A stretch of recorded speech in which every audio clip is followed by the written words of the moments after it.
La moderna psicología considera a Wundt como a su padre y fundador. Él fue el autor del primer libro de texto de la nueva disciplina y el fundador del primer laboratorio psicológico del mundo, el Instituto de Psicología de la Universidad de Leipzig. Además, fue el maestro indiscutible de la primera generación de psicólogos experimentales, unos profesionales dedicados al estudio de la mente humana con los métodos científicos de los fisiólogos. Guillermo Federico Wundt era natural de Neckarau, suburbio de la ciudad de Mannheim, importante centro comercial del Rin. Como consta en su partida de nacimiento, firmada por su propio padre, Wundt vino al mundo el 16 de agosto de 1832.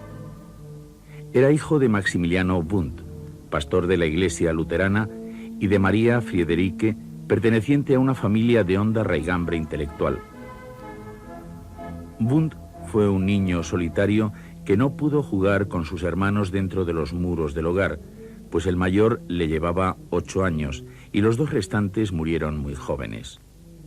En 1836, la familia Wundt trasladó su residencia a esta casa situada en Heidelsheim, pueblecito muy próximo a la ciudad de Bruchsal. El joven Guillermo compartió la habitación del ático con el vicario de su padre, que le enseñó las primeras letras y con el que le unió un gran afecto. Wundt cursó sus estudios de bachillerato en Heidelberg, después de haber perdido un curso en el colegio de Bruchsal. En esta ciudad de honda raigambre universitaria y en un ambiente más propicio, el joven Wundt mejoró su rendimiento académico, se aficionó a la literatura, hizo sus primeras amistades y vivió intensamente los acontecimientos políticos de su país convulsionado por la Revolución de 1848. En Heidelberg presenció la conferencia preparatoria de la Dieta de Frankfurt y un año después, en el verano del 49, fue testigo de la derrota de los revolucionarios aplastados por las tropas prusianas. Estos acontecimientos impresionaron mucho al joven Wundt, quien en 1851 concluyó sus estudios de bachiller con unas calificaciones que no permitían albergar muchas esperanzas con respecto a su futuro. Su maduración intelectual se produjo durante sus estudios de medicina, en los que pronto destacó por sus dotes de investigador. En 1853 publicó este trabajo sobre el contenido de sal en la orina, en el que midió los efectos producidos en su propio metabolismo por una larga dieta sin sal. Poco tiempo después realizó este otro trabajo sobre los trastornos producidos por el corte de los nervios de la respiración. Esta investigación le valió un premio de la Facultad de Medicina y le abrió las puertas de la universidad. En 1855, el profesor Hasse, catedrático de anatomía patológica y uno de los directores del Hospital Universitario de Heidelberg, tomó como ayudante a Wundt. Wundt, que acababa de concluir la carrera con el número 1 de su promoción, trabajó en la sección de mujeres, en donde encontró muchas anestesias e hiperestesias histéricas. Estos trastornos le pusieron en contacto con la obra de Weber, uno de los grandes especialistas en el sentido del tacto. Según confesó Wundt, Weber fue la primera estación del camino que me llevó a la psicología experimental. A la edad de 24 años, Wundt fue nombrado docente privado de fisiología por la Universidad de Heidelberg. A pesar de contar únicamente con 4 alumnos, el joven profesor tomó tan en serio sus clases que contrajo una grave enfermedad y estuvo a las puertas de la muerte. En septiembre de 1858, Wundt fue nombrado ayudante de Helmholtz, famoso físico y fundador del Instituto de Fisiología de la Universidad de Heidelberg. En 1860, Gustavo Fechner propuso al mundo una nueva ciencia experimental, la psicofísica, dedicada al estudio de las relaciones entre la mente y el cuerpo. Sus elementos de psicofísica eran una demostración palpable de las posibilidades del experimento en el estudio de la mente humana. Animado por la obra de Fechner, Wundt publicó sus investigaciones sobre la percepción en un libro en el que ya intuía una nueva psicología. Según sus contribuciones a una teoría de la percepción sensorial, la clave de la nueva ciencia radicaba en el método experimental, auxiliado por la estadística y la historia. Pero este experimentalismo quedaba enmarcado dentro de la tradición racionalista alemana, como puede observarse en la primera página del libro. En ella, debajo del título, aparece la respuesta de Leibniz a los empiristas ingleses. No hay nada en el entendimiento que antes no haya estado en los sentidos, excepto el entendimiento mismo. Al año siguiente, en 1863, Wundt publicó sus lecciones sobre el alma humana y animal. En esta, su segunda obra psicológica, Wundt era mucho más cauto en su entusiasmo por el método experimental y concedía más importancia a la psicología social. En 1865, Wundt fue nombrado profesor asociado de antropología y psicología médica, pero este ascenso todavía no llevaba consigo un salario fijo. Por eso, el joven profesor tuvo que vivir de los libros por él escritos.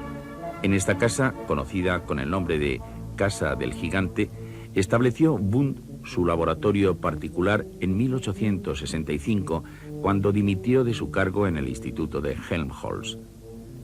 Wundt compartió su actividad científica con una intensa dedicación a la política. En 1863 participó en la fundación de la Asociación para la Formación de los Trabajadores y fue vicepresidente de la misma, como consta en su documento fundacional.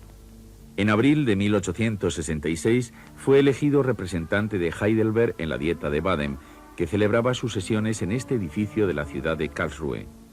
Pero como la política era un obstáculo para su carrera científica, el 4 de julio de 1869 comunicó a sus electores su decisión de abandonar el Parlamento. Al comenzar la década de los 70, Wundt era un fisiólogo interesado por muchos temas psicológicos, tales, por ejemplo, como la cronometría mental, para la que había construido este original aparato. En 1872, la Universidad de Heidelberg le negó a Wundt la cátedra dejada vacante por Helmholtz.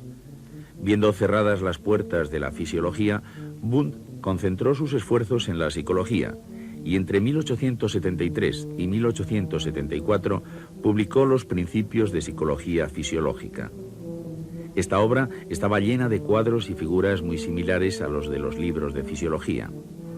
En su prólogo podía leerse lo siguiente: el libro que ofrezco al público intenta trazar los límites de un nuevo dominio o disciplina científica. Se trataba de una disciplina híbrida, la psicología fisiológica, cuyo objeto era el estudio de los procesos elementales de la conciencia humana y su método, el experimento. La obra tuvo un éxito resonante, siendo editada 6 veces en vida de su autor. La quinta edición comprendía 3 gruesos volúmenes de casi 2000 páginas. La promoción universitaria de Wundt llegó por vía de la filosofía, al serle ofrecida en 1874 la cátedra de filosofía inductiva de la Universidad de Zúrich. Ello significó el final de su carrera fisiológica. Aunque catedrático de filosofía, en la práctica era el primer psicólogo experimental de la historia moderna. Un año después, el profesor Wundt fue contratado por una de las universidades más importantes de Alemania, la Universidad de Leipzig. Los motivos de esta elección para la cátedra de filosofía aparecen claros en el informe emitido por los profesores de la facultad. Creemos poder recomendar a un especialista. Se trata del profesor Wundt, de Zúrich. Por formación es un experto en fisiología y hasta hace poco ha sido director de un laboratorio fisiológico en Heidelberg. Su publicación en 1866 de los axiomas físicos y sus relaciones con el principio de causalidad y más recientemente sus principios de psicología fisiológica han llamado la atención de los filósofos. Creemos que desempeñará brillantemente la tarea de tender un puente de unión entre las ciencias naturales y la filosofía. Al llegar a Leipzig, Wundt solicitó unos locales para guardar los aparatos y dar clases prácticas. Un año después, en 1876, la universidad le concedió una sala del tercer piso de este edificio. En ella estuvo albergado el primer laboratorio psicológico del mundo. En 1879, el laboratorio amplió sus instalaciones, convirtiéndose en un instituto privado financiado por el propio Wundt. Por ello, y porque durante ese año Max Friedrich comenzó la primera tesis doctoral de la nueva ciencia, que versó sobre los tiempos de apercepción, Wundt consideró a 1879 como el año fundacional del laboratorio y, por consiguiente, de la psicología experimental. En 1883, año de su reconocimiento oficial, el instituto contaba con varias salas, como puede apreciarse en este plano. Además, disponía de estos talleres para la construcción y reparación de los aparatos empleados en los experimentos. Esta fotografía nos da una idea del viejo laboratorio de Wundt. Titchener, uno de sus discípulos más destacados, lo describe con las siguientes palabras. Recuerdo que contaba con más de 5 habitaciones. La primera era una entradita que solo servía para guardar los trastos. Después venía la primera sala, en la que había cronógrafos, cajas de herramientas y una mesa para trabajos ópticos. La habitación 4 era la sala segunda, con los cronoscopios y las cajas con aparatos. Probablemente a continuación venía la habitación 5, reservada para Wundt, y que debía tener una escalera especial porque Wundt aparecía y desaparecía sin pasar por las demás habitaciones. Al otro lado del pasillo estaba la habitación 7 con los estimuladores y llaves de respuesta.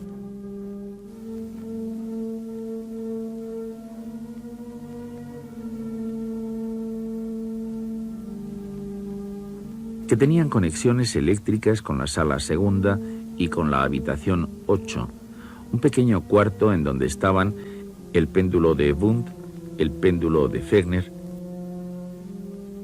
En este laboratorio, el profesor Wundt supervisó las investigaciones de sus discípulos. En el periodo comprendido entre 1875 y 1915, dirigió 186 tesis doctorales, muchas de las cuales fueron publicadas en la revista Philosophische Studien, revista creada por Wundt para este fin.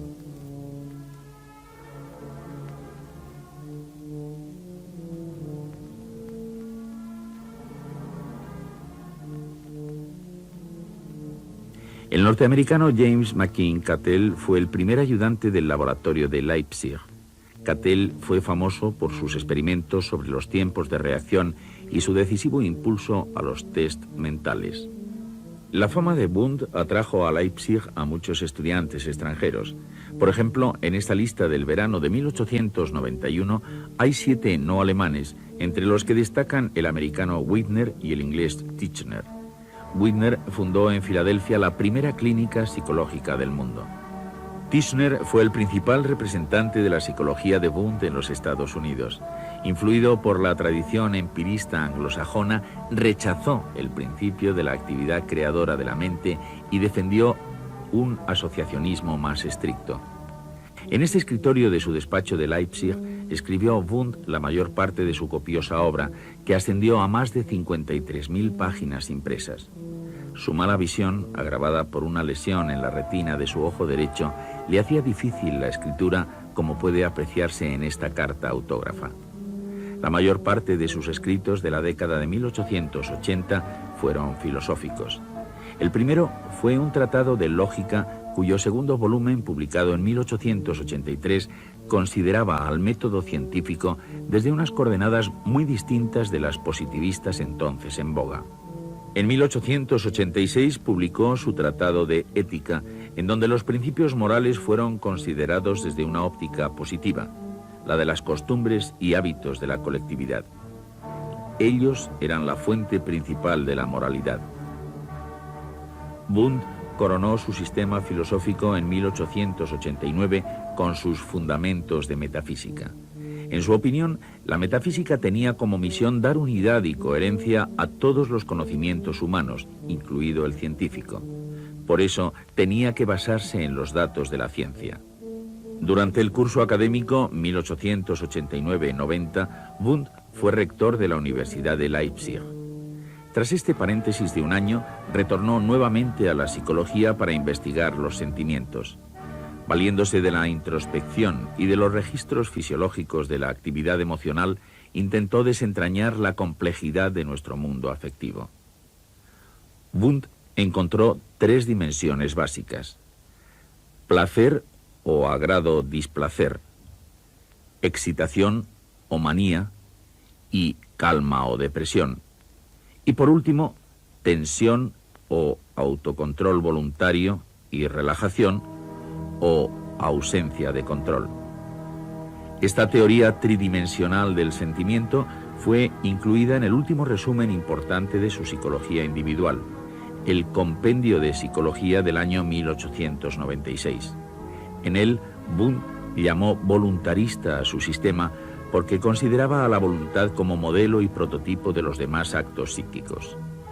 A los 70 años de edad, cuando la mala visión y la artrosis le hacían difícil el trabajo en el laboratorio, Wundt acometió la última gran empresa de su vida, la psicología de los pueblos o psicología social.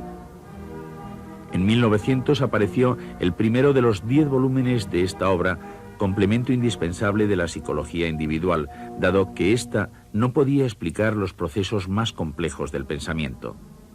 Estaba dedicado al lenguaje, una de las principales manifestaciones de la mente colectiva, y en cierto modo se anticipaba a la moderna psicolingüística. La psicología social de Wundt incluía una historia de la evolución de la humanidad en la que ésta era considerada como una marcha hacia la comunidad universal de los pueblos. Algunos historiadores han presentado a Wundt como a una persona dogmática e intolerante. Es cierto que intervino en muchas discusiones teóricas, pero sus contemporáneos son casi unánimes a la hora de destacar sus grandes cualidades. Uno de ellos, Titchener, lo describe como una persona sencilla, cordial, tolerante, en absoluto dada al monólogo, con algunos chispazos de fino humor. En él no había rastro del león rugiente de la controversia o del árbitro olímpico de la ciencia. Wundt era muy metódico en el trabajo, pero en los momentos de descanso disfrutaba con las cosas sencillas de la vida familiar. En esta foto, tomada el 16 de agosto de 1902 en su casa de Tambach, Turingia, podemos ver a Wundt sentado junto a su mujer Sophia Mao y sus hijos, Leonor y Max. Junto a ellos está un grupo de colaboradores que habían acudido para celebrar el 70 cumpleaños de Wundt y ofrecer al maestro un libro escrito en su honor. Entre ellos estaban su ayudante Mosch, Oswald Kulp, jefe de la escuela de Burburgo, Neumann y Kirschmann. También estuvieron presentes Kraepelin, uno de los padres de la moderna psiquiatría alemana, y Guillermo Wirth, que después sería director del laboratorio de Leipzig. Según un testigo presencial, cuando fue llevado ante ese grupito de personas que habían sido ayudantes suyos y a muchos de los cuales no había visto desde hacía una década, Wundt quedó profundamente conmovido. Y cuando Kulp, con gran afecto y dignidad reverencial, le entregó el libro de homenaje, el anciano apenas pudo pronunciar palabra. Su fácil oratoria, que no necesitaba de la lectura de notas en las clases, y sus grandes conocimientos hicieron de Wundt uno de los profesores más populares de Leipzig. En 1912, con ocasión de su 80 cumpleaños, los estudiantes entregaron este diploma a su maestro, quien, a pesar de su avanzada edad, siguió impartiendo sus lecciones hasta los 83 años. Otro de sus discípulos lo recordaba con las siguientes palabras: Wundt aparecía en el minuto preciso, todo vestido de negro y portando en la mano un manojo de notas. Subía al estrado por un pasillo lateral con un extraño arrastrar de pies. Hacía algunos gestos, se pasaba el dedo índice por la frente, cogía la tiza y después se volvía de cara al auditorio apoyando sus codos en el atril. Su voz, débil al comienzo, cobraba fuerza y relieve conforme hablaba. Movía brazos y manos en movimiento ondulatorio. Wundt fue uno de los primeros profesores alemanes que llevaron los aparatos de sus experimentos al aula escolar. Aquí podemos verle en una clase práctica sobre los tiempos de reacción.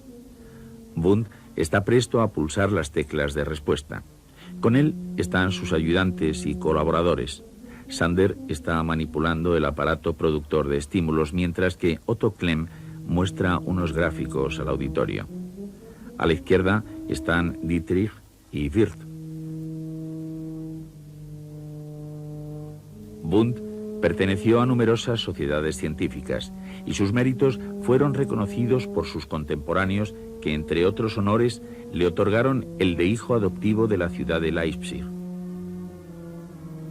Pero su estrella comenzó a declinar durante la Primera Guerra Mundial. Su patriotismo le llevó a escribir panfletos en contra de los aliados. Por ejemplo, en esta obra de 1915, Wundt deploró el materialismo y comercialismo de los ingleses y exaltó el idealismo alemán, defensor de los valores más nobles del espíritu humano. Concluido el paréntesis de la guerra, Wundt continuó su trabajo hasta el final de sus días y todavía tuvo tiempo para escribir sus memorias, que fueron publicadas en 1920 con el título de Vivencias y Experiencias. Ese mismo año, el 31 de agosto, falleció de rápida enfermedad al poco de cumplir los 88 años. Los restos de Wundt yacen en el cementerio de Leipzig, junto con los de Sophia Mau, su mujer. En su tumba puede leerse la siguiente inscripción: Dios es espíritu, y los que le adoran han de hacerlo en espíritu y verdad. Tras la muerte de Wundt, su sistema psicológico cayó pronto en el olvido. Su psicología no pudo resistir los embates del conductismo y los avances de la psicología, pero posteriormente, y en parte debido al auge de la psicología cognitiva, la obra compleja de Wundt ha vuelto a ser apreciada en sus justos términos, y su figura ha vuelto a brillar en el mundo psicológico como la de un científico comprometido con su época, que tuvo el valor y el acierto de generar una nueva disciplina científica: la psicología experimental.